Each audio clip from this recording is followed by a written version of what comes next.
और रीवा संभाग, जो हमारा घर परिवार है 30 सीट है, उन सभी जगहों पर मेरा ये प्रयास होगा कि भारतीय जनता पार्टी का एक एक बूंद जितना काट सकूं उतना काटने को और भारतीय जनता पार्टी को निपटाने का काम करूंगा।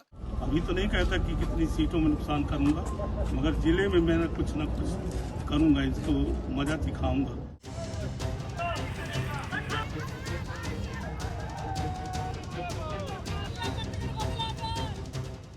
बगावत यानी विद्रोह, ये शब्द सुनते ही मध्य प्रदेश की सियासत के पिछले 5 साल आंखों के सामने तैर जाते हैं। 2018 में कांग्रेस की सरकार बनी, लेकिन मार्च 2020 में सरकार गिरने तक उस पर विद्रोह का साया मंडराता रहा। वो सरकार गिरी भी एक बड़ी बगावत के चलते।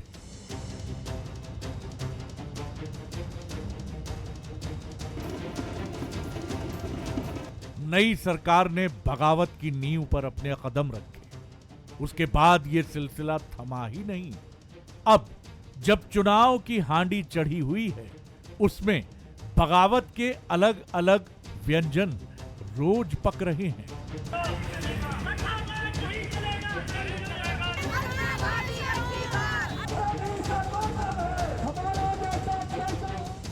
और उनकी खुशबू से कांग्रेस बीजेपी के साथ ही तीसरी ताकत बनने का सपना देखने वाले भी महक रहे हैं। नेताजी टिकट कटते ही विद्रोही हो जाते हैं और आस्था की अंगड़ाई लेकर पार्टी बदल लेते हैं। सियासत की ये वो कहानी है जो सदियों से चली आ रही है। इसकी स्क्रिप्ट हमेशा एक जैसी होती है। 23 की महाभारत में बीजेपी कांग्रेस दोनों के नेता बगावत की बलिवेदी पर कुर्बान हो रहे हैं। दोनों ही दल इसको लेकर ज्यादा परेशान होते हुए भी नहीं दिख रहे हैं। कुछ जगहों पर लोग नाराज हो रहे हैं। देखिए, 4000 लोगों ने दावेदारी करी थी। अब 4000 को तो टिकट मिल नहीं सकता, मिलता तो एक ही है। तो इसमें से कुछ तो निराश होंगे, पर मुझे पूरा विश्वास है कि वो अंत में कांग्रेस का काम करेंगे। देखिए, एक या दो प्रकरण और नाराजगी जोरदार, जैसी कांग्रेस में, दोनों में अंतर है। कितने भारतीय जनता पार्टी के आपने कोई प्रदर्शन देखे? नहीं देखे। हम लोग यहाँ बैठे हैं बीजेपी मुख्यालय में, कहीं कोई विषय नहीं है। पर कांग्रेस पार्टी की पहली सूची को अभी 24 घंटे नहीं हुए हैं और 100 से अधिक प्रदर्शन के पुतले जल रहे हैं। कि किसका विश्वास अर्जित करो, किसके सगे हो? अपने कार्यकर्ताओं का हित नहीं सोच सकते, आम जनहित की क्या बात करोगे? चुनाव के वक्त जाने क्यों नेताजी में बगावत का ज्वार बड़ी तेजी से हिलोरे मारता है।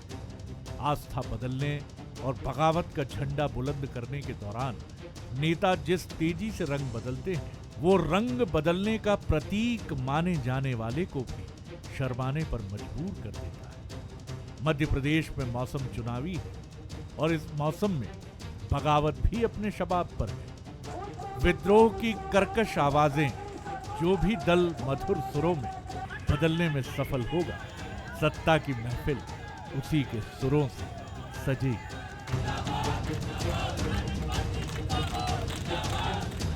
बंसल न्यूज के सवाल: चुनाव आते ही क्यों तेज हो जाते हैं बगावत के स्वर?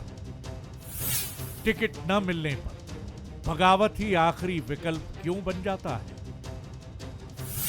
क्या इस चुनाव में भी पार्टियों को बगावत भारी पड़ेगी? नमस्कार, मैं हूं ललित और हमारा आज का मुद्दा है बगावत। जी हां, बगावत कौन वाकिफ नहीं है, कौन सी पार्टी बगावत से वाकिफ नहीं है और कौन सी पार्टी ऐसी है जिसने इस बगावत का दंश झेला नहीं है। चाहे वो बीजेपी हो, चाहे कांग्रेस हो। जहां चुनाव वितरण का समय आता है, जहां चुनाव के टिकट दिए जाते हैं और टिकट वितरण से पहले लोग कतार में लग जाते हैं अपने टिकट हासिल करने के लिए। अगर टिकट नहीं मिलता है तो वो बगावत करने लग जाते हैं। ऐसे में दोनों ही पार्टियों के लिए बहुत महत्वपूर्ण हो जाता है कि ऐसे लोगों को कैसे मनाया जाए या उनको फिर जाने दिया जाए। अगर जाने देते हैं तो वो दूसरी पार्टियों में शामिल हो जाते हैं और कहीं ना कहीं वो पार्टी को नुकसान पहुंचाते हैं। ऐसी तमाम चीज़ें जो है बगावत के साथ जुड़ी हुई है और आज हम उसी पर चर्चा करने वाले हैं। क्या वाकई में ये बगावत दोनों के लिए सिरदर्द है और क्या पार्टियां खुद सोचती हैं ऐसी बातें और इन पर गंभीरता से विचार होता है? टिकट जब दिए जाते हैं क्या उस वक्त भी विचार किया जाता है? चलिए इस पर पूरी चर्चा करेंगे, मंथन करेंगे। हमारे साथ जो मेहमान मौजूद हैं, चलिए उनसे आपका परिचय करा दे। गुंजन चौकसे जी हैं, प्रवक्ता हैं बीजेपी की, आपका बहुत बहुत स्वागत करते हैं गुंजन जी। मिथुन अहिरवार जी हमारे साथ, कांग्रेस के प्रवक्ता। मिथुन जी आपका भी बहुत बहुत स्वागत करते हैं। चैतन्य भट्ट हमारे साथ वरिष्ठ पत्रकार जबलपुर से जुड़े हैं।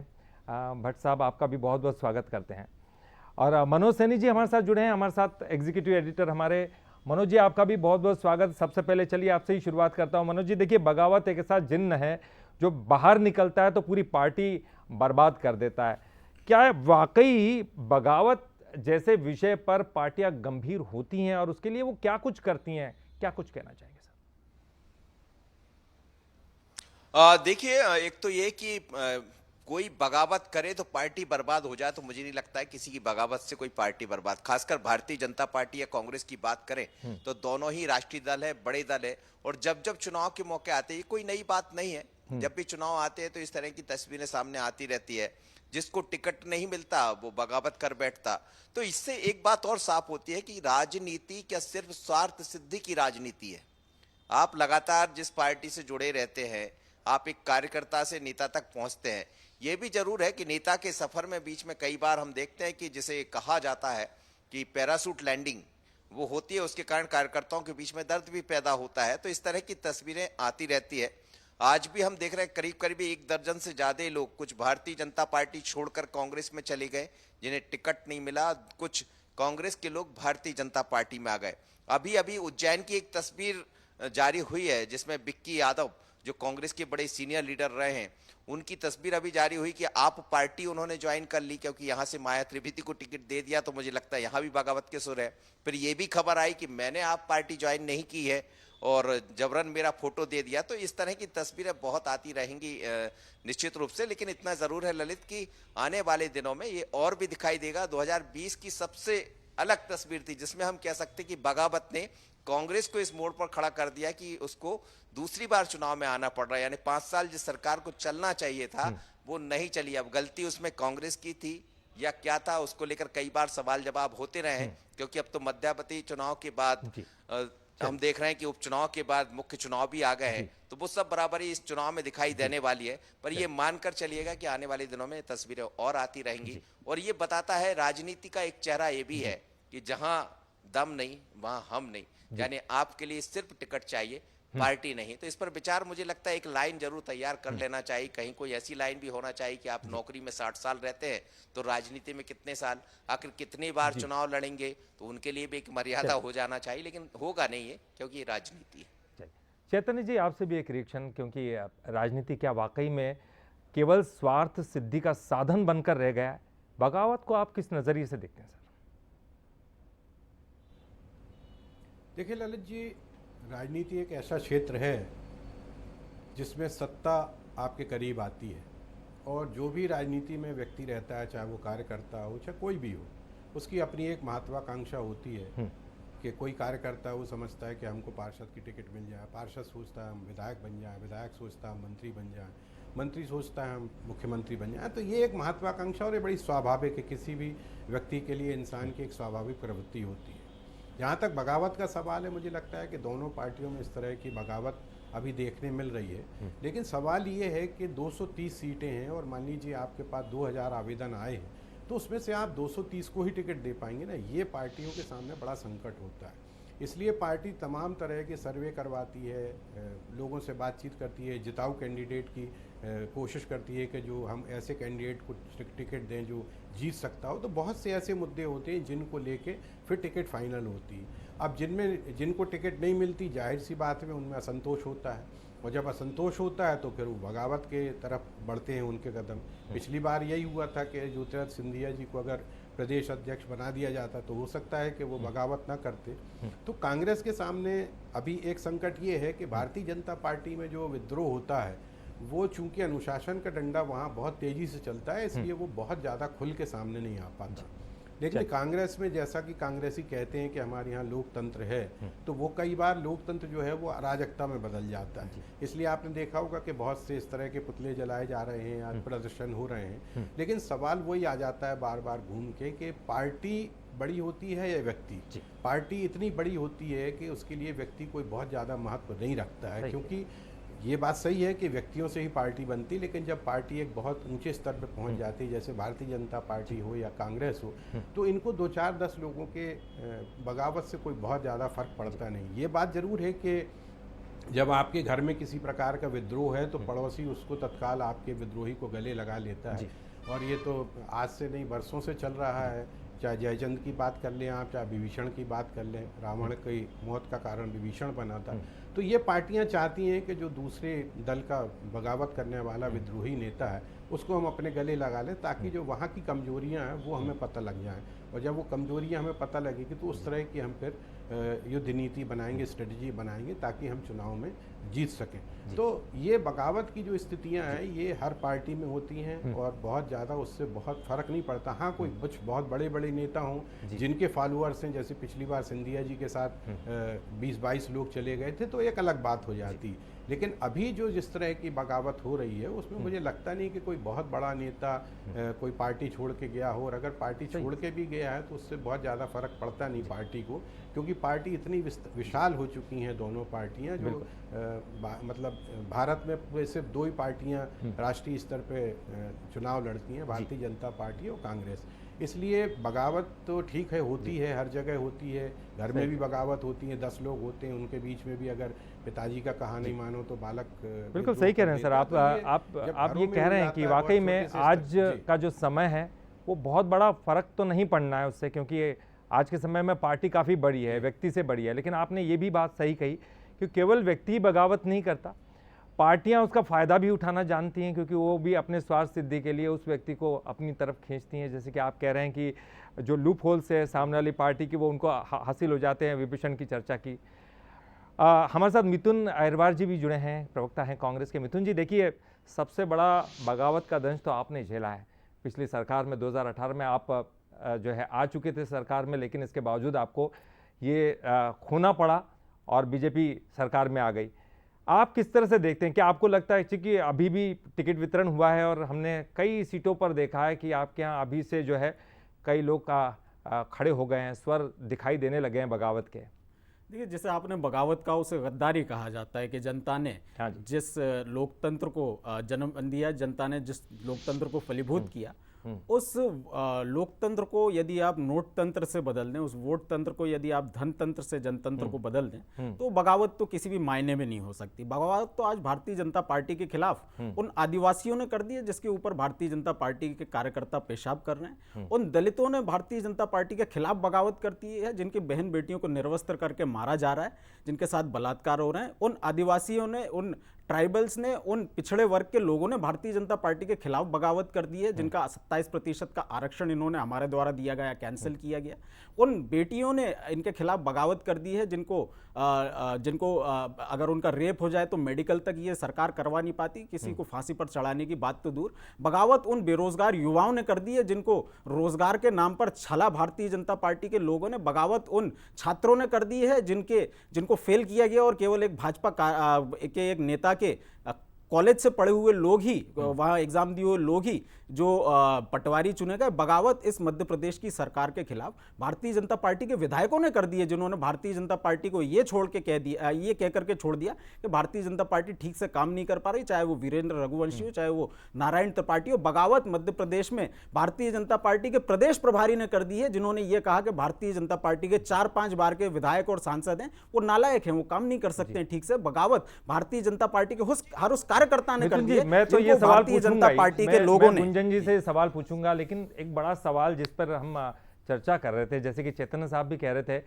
कि आप उनको या तो अध्यक्ष बना देते या उनको कुछ ऐसा वरिष्ठ पद दे देते तो शायद इतनी बड़ी बगावत नहीं होती। इसलिए मैंने आपसे कहा कि सबसे बड़ा दंश बगावत का आपने झेला, उसे असंतुष्ट भी हम कह सकते हैं।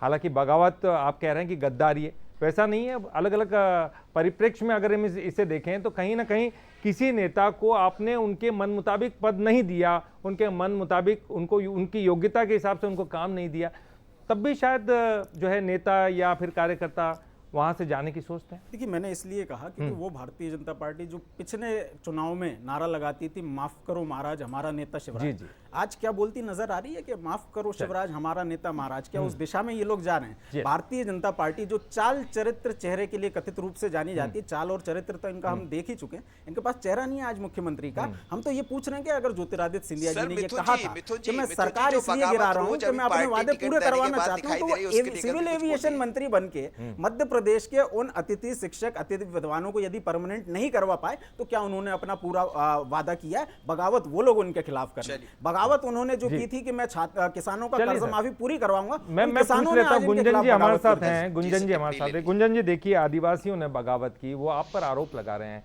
छात्रों ने बगावत की, बगावत जो है आपकी पार्टी में ज्यादातर होती है, तो आप किस तरह का जवाब देंगे? क्योंकि देखिए, ये तो दोनों पार्टियों का मैटर है। मैं ये नहीं कह रहा हूं कि बीजेपी या कांग्रेस में, हाँ ठीक है कि पिछले सरकार में हमने कांग्रेस में एक बड़ी बगावत देखी, लेकिन बीजेपी भी इससे अछूती नहीं है। हमने कई बार देखा पार्टियों को, जिन जिन लोगों को टिकट दिए उनके सामने जो लोग खड़े हैं वो छोड़ के कांग्रेस में जा रहे हैं। ललित जी, सबसे पहले तो हम उस बगावत की बात कर लें जो आप और हम पिछले 24 घंटे में देख रहे हैं। इतनी चिंतन और इतने मंथन के बाद आखिरकार कांग्रेस एक लिस्ट लेकर आई थी, लेकिन उस लिस्ट में हमें बिंदु दिखे 4। वो है परिवारवाद, महिला अत्याचार, अपराध और भ्रष्टाचार। अब इन चारों में किस तरह कांग्रेस ने जो एक कांग्रेस की वंश परिवारवाद को जो बढ़ाने का एक विचारधारा थी, वो पहले केंद्र में थी, उसे वो मध्य प्रदेश में लेके आए। अगर हम टिकट वितरण देखें तो आप देखें, दिग्विजय सिंह के भाई को टिकट दिया, उनके बेटे को टिकट दिया, उनके भतीजे को टिकट दिया, उनके भांजे को टिकट दिया, उनके समधी को टिकट दिया। मतलब ये क्या कोई पान की दुकान है कि आपने किराने की दुकान समझ के, पान की दुकान समझ के सबको एक साथ टिकट बांट दिया? ये है बगावत की असली वजह। आज इसका स्वागत, कांग्रेस की लिस्ट का स्वागत कांग्रेस के अपने कार्यकर्ताओं ने किया। और कैसे किया? वो बगावत से किया, वो विरोध से किया, वो इस्तीफों से किया। और ये कांग्रेस को उनका चेहरा उनके अपने कार्यकर्ताओं ने दिखा दिया। कांग्रेस के अगर आप प्रत्याशियों की लिस्ट देखें तो 50 से ऊपर ऐसे प्रत्याशी हैं जिन पे आपराधिक मामले चल रहे हैं, 14 पे सीरियस ऑफेंस चल रहे हैं, बाकियों पे आपराधिक मामले चल रहे हैं। ऐसे प्रत्याशी हैं जिन्होंने महिला के विरोध में मौका इन्होंने बयान दिए, जिन्होंने संतों के विरोध में बयान दिए, ऐसे लोगों को इन्होंने प्रत्याशी देखा। देखिए, आज 2023 में हम 2003 का इतिहास को रिपीट करेंगे। जिस तरह 2003 में 170 से ऊपर सीटें भारतीय जनता पार्टी लेकर आई थी और मात्र 38 सीटों पे समेट दिया था कांग्रेस को, 2023 में फिर से हम वही देखेंगे, भारतीय जनता पार्टी की प्रचंड जीत। और वो क्यों देखेंगे ललित जी, मैं अपनी बात पूरी कर लूं, क्योंकि भारतीय जनता पार्टी का नारा ये है, सबका साथ, सबका विकास, सबका विश्वास और सबका प्रयास। मनोज जी, आप क्या कह रहे हैं? के लिए आज हम ये चुनाव जीतेंगे और इसी वंशवादी को आगे बढ़ाने के लिए कांग्रेस हारेगी। चलिए मनोज जी, आप कुछ कहना चाह रहे थे? गुंजन जी, लेकिन इस सवाल का जवाब क्या होगा कि लाइन लगी हुई, जैसा कांग्रेस का दावा भी है, नयन त्रिपाठी अलग बगावत कर रहे हैं, बाकी जगह से जो खबरें आ रही है आपके नेता अलग बगावत कर रहे हैं, वो भारतीय जनता पार्टी का दामन थाम, माफ करिएगा, कांग्रेस का दामन थाम रहे हैं। चुनाव के पहले क्या ये भी बीजेपी की चिंता बढ़ाएगी? मनोज जी, मैं सबसे पहले तो बताना चाहूंगी कि भारतीय जनता पार्टी है जिसने अगस्त में अपनी पहली लिस्ट जाहिर की थी, और आज 4 लिस्ट के बावजूद भी आपको इस तरीके का जन सैलाब नहीं दिखा होगा आक्रोश का, जो आज हम कांग्रेस की 24 घंटे के अंदर देख रहे हैं। देखिए, राजनीति है, नीति और रणनीति से चलता है। जो कुर्सी के लालच में आए हैं वो बगावत करेंगे, लेकिन भारतीय जनता पार्टी में वो आपको इक्के दुक्के लोग दिखेंगे। लेकिन आज जो कांग्रेस में देखने को मिल रहा है, 24 घंटे के अंदर आपको एक जन सैलाब उमड़ा दिख रहा है। किस लिए? आशीर्वाद के लिए नहीं, वो जन सैलाब आपको बधाइयां देने के लिए नहीं उमड़ा, वो जन सैलाब उमड़ा है आपके पुतले जलाने के लिए। और वो पुतले क्यों जल रहे हैं? जैसा मैंने बोला, आपने दागियों को जगह दी है, आपने महिलाओं के जो उत्पीड़न कर रहे हैं उन लोगों को जगह दी है, आप अल्पसंख्यकों को कि आपको 100% वोट चाहिए। लेकिन अगर आपकी लिस्ट देखें तो आपने टिप्पणी ले लीजिए इस पर एक बार ललित जी। तो देखिए, वजह बहुत साफ है। चलिए, मिथुन जी क्या कुछ कहना चाह रहे हैं? ठीक है, देखिए, बगावत का एक जन सैलाब भारतीय जनता पार्टी के कार्यालय में आया हुआ, भारतीय जनता पार्टी के मऊगंज के प्रत्याशी के खिलाफ बगावत हो गई है। भारतीय जनता पार्टी की प्रत्याशी मोनिका भट्टी के खिलाफ बगावत हो गई। भारतीय जनता पार्टी के नेताओं के बारे में कहा जा रहा है क्योंकि इन लोगों ने रामायण जलाई, क्योंकि इन लोगों ने तुलसी पर पेशाब की, इसलिए इनके खिलाफ बगावत हो गई है। इनके नेता बिसाऊलाल सिंह, जिन्होंने श्री राम की मां को गाली दी, उनके खिलाफ बगावत हो गई है। पुतले मिथुन जी, आपके आज जल गए पुतले गोविंदपुरा आपके जल रहे विधानसभा हैं। में, लेकिन आपके जहां आगे कृष्णा बगावत गौर जी होने के के खिलाफ बाद बगावत हो गई है। हुआ है। आपके 24 नेता घंटे के कैलाश विजयवर्गीय जी के खिलाफ आज बगावत हो गई है, सैकड़ों लोग क्योंकि सड़कों पर उनके हैं। बेटे क्यों को है? क्योंकि टिकट आपके अपने देने के बाद कार्यकर्ता आपने हुए उनके हैं। पिता को ठीक है, टिकट दे मैं दिया। समझ सकता हूं। आपकी नेता दोनों मालिनी ही गौर जी पार्टियों के में कुछ खिलाफ ऐसे बगावत लोग हो गई है, हैं क्योंकि वो परिवारवादी दूसरी पार्टियों की तरफ कृष्णा जाते हुए गौर दिखाई जी देते के हैं। खिलाफ चलिए। बगावत हो गई है। अध्यक्ष आपके आपके कार्यालय पर रोजाना प्रदर्शन जी हो रहा है। गुंजन जी, गुंजन जी, मिथुन जी, ठीक है, मैं समझ रहा हूँ आपकी बात। महिलाओं की चलिए, बात मैं की आपने, गुंजन जी, सुनिए तो। मैं एक एक रिएक्शन मजेदार चैतन्य चीज जी से बताइए। लेना चाहूंगा। केवल एक 10 चैतन्य सेकंड जी की से, यदि- मैं अरे जी, 10 सेकंड की हाँ यदि जी, आपके 10 सेकंड, टिप्पणी जल्दी से, जल्दी से। गुंजन जी, महिला अत्याचार पर वो पार्टी बात करती अच्छी नहीं लगती जिन्होंने कैलाश विजयवर्गीय को टिकट दिया, जिन पर यौन शोषण का मामला चल रहा है। ये बता दीजिए, वो मामला हटने के बाद उनको टिकट देने का आपने इंतजार क्यों नहीं किया? देखिए, तो ये 50 से आपकी ऊपर जो ऐसे हिपोक्रेसी मामले है, हैं। ठीक है, आपके चलिए। 75 से मैं ऊपर समझ गया, आपके 75 से ऊपर आपके 50 से उम्मीदवार ऊपर हैं, अपने जिनके दामन में ऊपर चलिए, आप गुंजन जी, आपके गुंजन जी। आपके आपके किसी को गुंजन जी, 75 से ऊपर मैं उम्मीदवार एक रिएक्शन चैतन्य जी से लेना चाहूंगा। चैतन्य जी, पहले एक समय था जब जनता की आकांक्षाओं को या जनता के वादों को, जनता के साथ किए गए वादों को पूरा नहीं किया जाता था, तो वर्कर्स जो होते थे, नेता जो होते थे, वो पार्टी छोड़ दिया करते थे, ये सोच के कि नहीं, हमारी पार्टी हमारे लिए काम नहीं कर रही है। क्या आपको लगता है राजनीतिक अलग दिशा में जाती हुई दिख रही है? सभी को चाहिए, मुझे अपना पद चाहिए, मुझे अपनी प्रतिष्ठा चाहिए, मुझे मिनिस्टर बनना है या मुझे और कुछ करना है? क्या इस तरह की चीज़ें आप बदलाव के रूप में देखते हैं? अब जो जिस तरह के बदले वाली भाषा के हैं, असंतुष्टता की भाषा के हैं, वो थोड़ी सी बदलती हुई दिखाई दे रही है? देखिए, पुरानी राजनीति में और आज की राजनीति में जमीन आसमान का फर्क है। जी, पुरानी राजनीति के जो लोग हुआ करते थे वो देश सेवा और समाज सेवा के उद्देश्य से राजनीति में आया करते थे। उन्हें सत्ता से कोई बहुत ज़्यादा महत्व नहीं रहता था। लेकिन वर्तमान में जो कुछ है वो सिर्फ सत्ता पाने की आकांक्षा है। दूसरी बात जो सबसे बड़ी है, जिसके लिए विद्रोह की स्थितियां पैदा होती हैं, उसमें तमाम राजनीतिक पार्टियों को ये सोचना पड़ेगा कि हम किसी भी व्यक्ति को 2 बार से ज़्यादा टिकट ना दें। 2 बार के बाद टिकट उसको संगठन के काम में लगाया जाए, क्योंकि आप देखिए कि 8-8, 10-10 बार से विधायक बने हुए हैं, मतलब 40-45 साल से एक ही व्यक्ति विधायक बना हुआ है। तो जब आप 45 साल तक विधायक बने हो, तो आपके सामने जो बच्चा पैदा हुआ है वो 45 साल का हो गया, वो दरी फट्टा उठा रहा, तो उससे विद्रोह की स्थितियां पैदा होती हैं। तो अगर ये पार्टियां ये तय कर लें तो उसमें आगे आने वाली पीढ़ी को और असंतुष्टों को भी मौका मिलेगा उसमें। ठीक है, ये माना जाता है कि ये जिताऊ कैंडिडेट, लेकिन ये कैसे आप मान लेती है राजनीतिक पार्टी कि हम किसी दूसरे को देंगे तो वो हमें जिता नहीं पाएगी? हो सकता है वो उससे भी ज़्यादा लोकप्रिय हो या उससे भी ज़्यादा वोटों के आधार पर जीत सके। तो ये पॉलिटिकल पार्टीज को सोचना होगा कि हम एक तय करें कि हमें 2 बार से ज़्यादा किसी व्यक्ति को टिकट नहीं देना है, ताकि आने वाली जो पीढ़ी है, जो लंबे अरसे से लोगों की जय जयकार कर रही है, दरी पट्टा उठा रही है, पार्टी के प्रति अपना पूरा समर्पण दे रही है, उनको भी तो मौका मिलना चाहिए ना। जब आप किसी को मौका नहीं दोगे और वो लंबे अरसे तक सिर्फ यही काम करता रहेगा तो विद्रोह की स्थितियां पैदा होंगी। लेकिन ये बात सही है कि पार्टियां इतनी बड़ी हो गई कि इनको छोटे मोटे विद्रोहों से कोई ज्यादा फर्क पड़ता नहीं है। जैसा मैंने पहले भी कहा कि कांग्रेस का जो विद्रोह है वो खुल के सामने आ जाता है, और भारतीय जनता पार्टी का विद्रोह जो है वो अंदर अंदर खदबदाता रहता है। लेकिन ऐसा नहीं है कि कभी वो खदबाटाहट बाहर नहीं आती। जब बहुत ज्यादा कुकर मनोज जी, एक आखिरी रिएक्शन आपसे भी फूट जाता है, इसलिए किसी भी पार्टी को जी मनोज जी, एक आखिरी रिएक्शन आपसे भी। क्या परिवारवाद बढ़ता हुआ जो दिखाई दे रहा है हर पार्टी में, मैं किसी एक पार्टी की जिक्र नहीं कर रहा, क्या आपको लगता है उसके वजह से लोग असंतुष्ट हो रहे हैं? लोगों में आगे जितने नए कार्यकर्ता आगे आना चाहते हैं, शायद उनको भी लगने लगा है कि हम कैसे बनेंगे, हमारा स्थान कब आएगा, हमारा नंबर कब आएगा?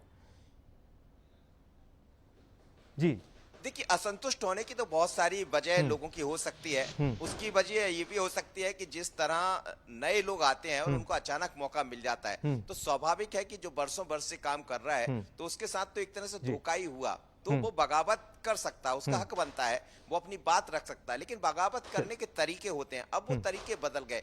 आदमी बहुत जल्दी, कुछ लोग जो बाहर से आते वो इतना जल्दी चाहते कि मुझे सब मिल जाए और जो बरसों से काम कर रहा है उसको छोड़ दिया जाए। तो ये सब स्थितियां बगावत की बनती, लेकिन दोनों दलों को सोचने की जरूरत पड़ेगी। हम याद करें, अटल बिहारी वाजपेयी एक वोट के कारण अपनी सत्ता गवा दिए थे, सिर्फ इसलिए कि उन्होंने उस तरह की बातें नहीं कही थी। तो वो एक दौर वो भी रहा है जिसका भट्ट साहब भी जिक्र कर रहे थे। अब वो नेता अलग रहा करते थे, वर्तमान के नेता स्वार्थ सिद्धि जिसे कहें, तत्काल बहुत कुछ पाना चाहते हैं, खोना कम चाहते हैं और पाना ज्यादा चाहते हैं। तो मुझे लगता है इस तरफ सोचने की जरूरत पड़ेगी, क्योंकि आज का युवा ये सब देखता है, ये सब समझ रहा है। तो आने वाले दिनों में एक राजनीति की तरफ भी विचार होना चाहिए कि आखिर कितने साल कौन कहाँ रहे। चलिए, समय इतना ही था। बहुत बहुत शुक्रिया चेतन जी आपका भी, मनोज जी आपका भी, मिथुन जी आपका भी, और गुंजन जी आपका भी बहुत बहुत शुक्रिया। तो निश्चित तौर पर बगावत का सामना जो है दोनों ही पार्टियों को करना पड़ रहा है, चाहे वो राजनीतिक रूप से असंतुष्ट हों इसलिए बगावत हो रही हो, लोगों को अपने पद पाना हो, पोस्ट पानी हो, कुछ महत्वाकांक्षा हो इसलिए बगावत हो, या फिर किसी अन्य कारण से परिवारवाद जिनमें एक बहुत बड़ा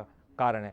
लेकिन बगावत अगर होती है तो पार्टियों को झेलनी पड़ती है, उसका समाधान भी निकालना पड़ता है। आने वाले समय में अभी भी और टिकट जारी होंगे और भी बहुत सारी बगावतें होंगी, बहुत सारे नेता एक पार्टी छोड़कर दूसरी पार्टी में जाते हुए दिखाई देंगे। अब कितना ये नुकसान पहुंचाते हैं ये आने वाला चुनाव बताएगा। बहुत बहुत शुक्रिया इस पूरी डिबेट में पार्टिसिपेट करने के लिए हमारे साथ। और हमारा आज का मुद्दा यहीं समाप्त होता है और आगे देखिए छत्तीसगढ़ का हमारा खास बुलेटिन मोर माटी मोर खबर।